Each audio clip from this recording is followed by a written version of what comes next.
We are staying with developments in Borno State, where about 40 persons have been killed by suspected Boko Haram insurgents near Baga in the Kukawa Local Government Area of the state. Governor Babagana Zulum has condemned the attack. He's asking officers and men of Operation Harden Kai to track and wipe out the insurgents operating at Dumba and other enclaves in the Lake Chad area. Commissioner for Information and Internal Security, Usman Tar, mentions that the governor sympathized with the victims' families and assured that the incident will be thoroughly investigated. He explained that it was observed that the farmers strayed off the security corridor established by the security agencies and went into an enclave that is yet to be cleared. The governor also appealed to citizens not to venture beyond the safety zones that are demarcated by the government and security agencies.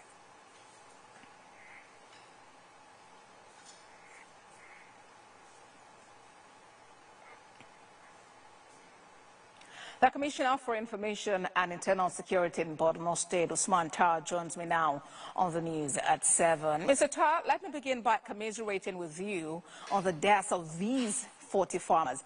But in that statement you released, you said it was observed that these farmers had strayed off the security corridor established by security agencies and, they went into an enclave yet to be cleared. Were these farmers duly educated about the security corridor and what is expected of them? Yes, thank you very much. These farmers, old farmers, are duly educated on the no-go areas and on safe areas where they can farm. It appears these farmers are straight out of ignorance, and it was very unfortunate. Out of ignorance. So what other efforts now is the state government making to secure Borno and provide a safe haven, not just for the farmers, but the entire state?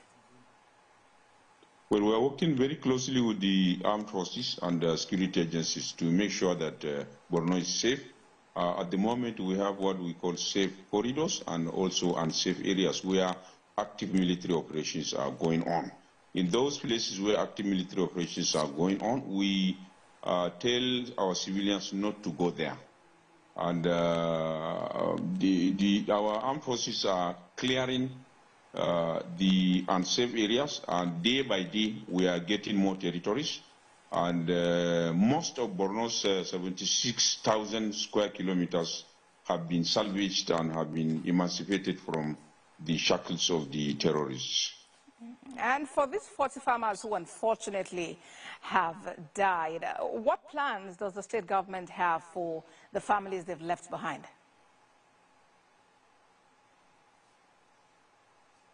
Well, we have a standard procedure.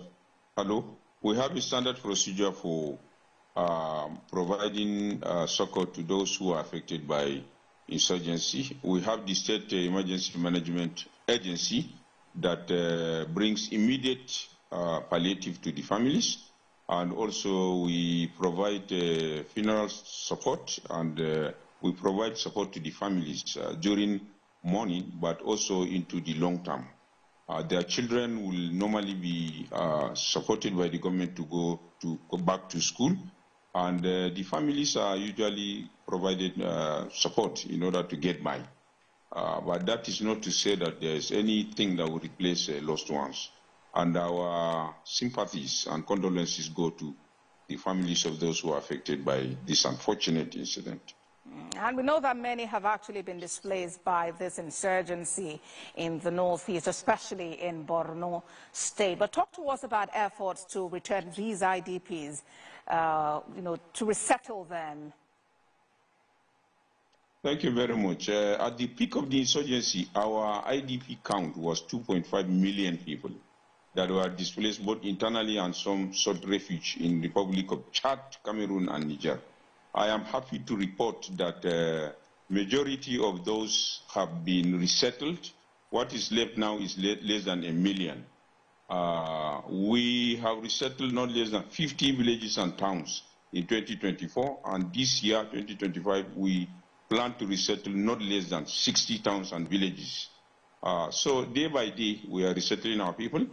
And before we resettle, we normally secure the farmlands, we secure the villages, we build homes and we build livelihoods, we provide livelihoods, and we provide starter packs and cash support for people that are returning back so that they will go back into sustainable livelihood. So of the 2.5 million as of 2019, our IDP and refugee count now is about 800,000. And we keep going until all our citizens are back home in their ancestral communities. All right, then. And if I may just specifically also ask about plans for education in Borno State, considering the high rate of out-of-school children in Nigeria. What?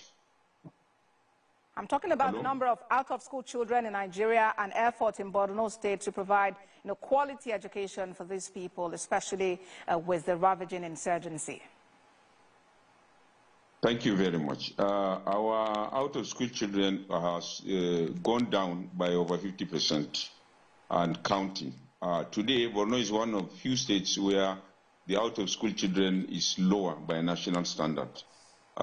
This is because Governor Zulum has invested, the Borno State Government under Governor Zulum has invested heavily in bringing these out-of-school children back to school by establishing new schools, by recruiting more teachers, by also establishing the Arabic and Sangaya board that has been mandated to look into the issue of Almajiris, taking count of the Almajiris, institutionalizing them so that some of those Almajiri schools are provided Western and Oriental education packages.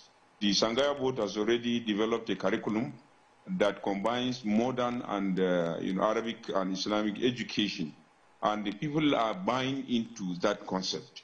So our count of out-of-school children has gone down drastically under the watch of Governor Zulum. All right, then. Commissioner for Information and Internal Security in Borno State, Usman Tar, thank you very much for your time on TVC News at 7.